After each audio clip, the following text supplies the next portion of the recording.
Welcome to this special video. Today we are going to listen the motivational speech by Mr.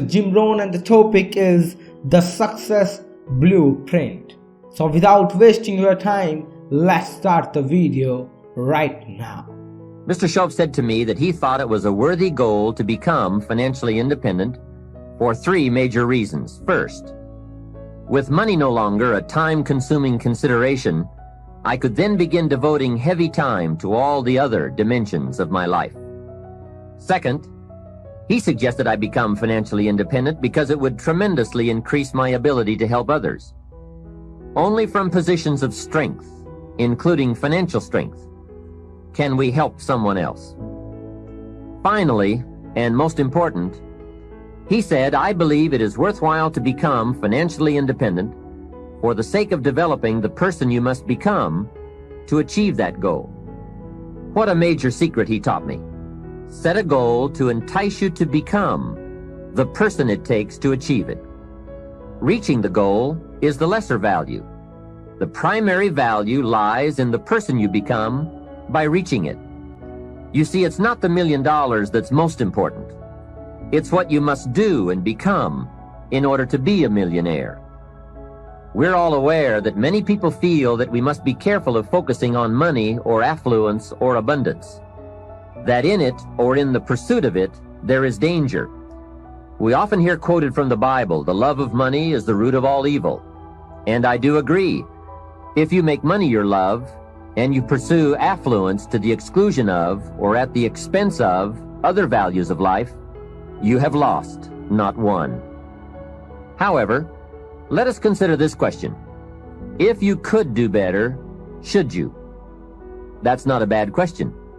In the time allotted to labor, in the time given to economics, care for family, success, achievement, productivity, the creation of value, the development of skills and creativity, if you could do better, should you?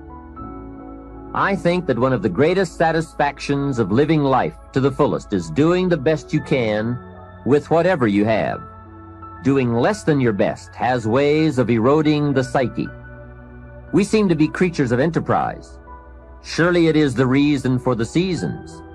The soil and the sun and the rain and the seed all say, what can you do with us? The seasons say, do you have the genius to make something unique of us? Life says, here's the raw material. What splendid things can you produce from all there is? So, go for high productivity, the full employment of your genius, the full development of your potential in all areas of your life, including earning money. That is the essence of life. Truly sophisticated people know it isn't the amount that counts. It's doing all that you can with all you've got that counts. With that background, let me recommend a book for you to read. The title is The Richest Man in Babylon by George Clason. Perhaps you've already read it. I would suggest that you read it again. It's just a small book. You can read it in one evening. I call it the appetizer for the full discourse on the subject of financial independence. Now, let me give you the major theme of the book. The major theme is that what you do with what you have is more important than what you have. What you do with what you get is more important than what you get. And one more thing. The time to start this is when the amounts are small. It's pretty easy to flip a dime out of a dollar, and it's a little more difficult to give away 100,000 out of $1 million. You say, oh, if I had $1 million, I'd give 100,000. I'm not so sure. That's a lot of money. Best we start you early, so you will have the habit before the big money comes your way. Now, here is what to do with the next 10%. Set aside 10% for capital you manage. That is, capital you find ways to utilize. Do some buying and selling yourself. Buy something, fix it, and sell it. Engage in commerce, even if it's only a part-time venture. Your home is a major capital project.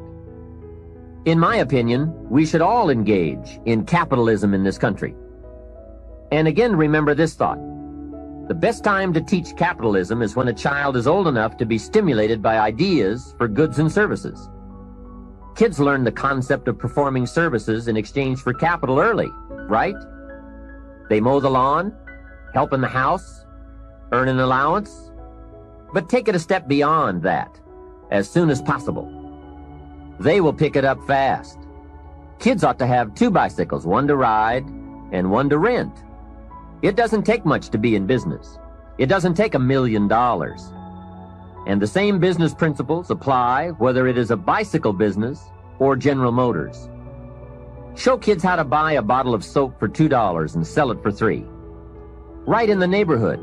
It's called capitalism in action. Profits, products, and services brought to the marketplace. It is most exciting once you understand the mechanics and the dynamics. It's the stuff of which fortunes are made. And teach kids the advantage of being kids. Some people will buy from you just because you're little. So you must get on with it. You won't be little forever. So Johnny goes a few doors down from your home in the neighborhood and knocks on a door. Mrs. Jones answers, and Johnny says, "Mrs. Jones, I have this bottle of soap. It is the best there is. My mother uses it, and lots of people I know wouldn't use anything else. You should really have some. It only costs $3, and I'm your neighbor, so I can take care of you. And besides, I'm little." There, isn't that simple? Commerce in action. Capitalism at its foundation.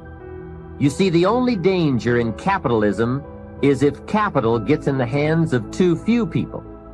As long as it is in the hands of the many, it is a dynamic force for profitable and exciting enterprise. Back to our story. Mrs. Jones says, "Johnny, I appreciate your coming by, and I think your product is unique, but really, to be honest with you, I have plenty of soap." Johnny says, "Let me come in and check." Hey, kids know how to overcome objections. They have been mastering that skill all their lives. Johnny knows how to get in the door. Mrs. Jones says, "You've got me. I'll be a customer." Now, when he comes home, you must get ready to teach all the other principles of enterprise and successful living. The two should go together. First, Johnny says, "I've got $3 to spend," and you point out the obvious. If you spend all $3, you will be out of business. He says, "I can see that." Then you explain, you must set aside $2 to invest in another bottle of soap. You can't spend your capital. Capital must be carefully preserved. What would you think of a farmer who ate his seed corn? Dumb farmer, right? So capital must be defended. It is your only chance for another harvest. Let's review so far. First, pay taxes. Next, 10 cents for charity, and 10 cents for capital you manage, and for the increase of that capital out of every dollar of wages or profits. Now, here's the third 10 cents from every dollar, and that is capital you provide.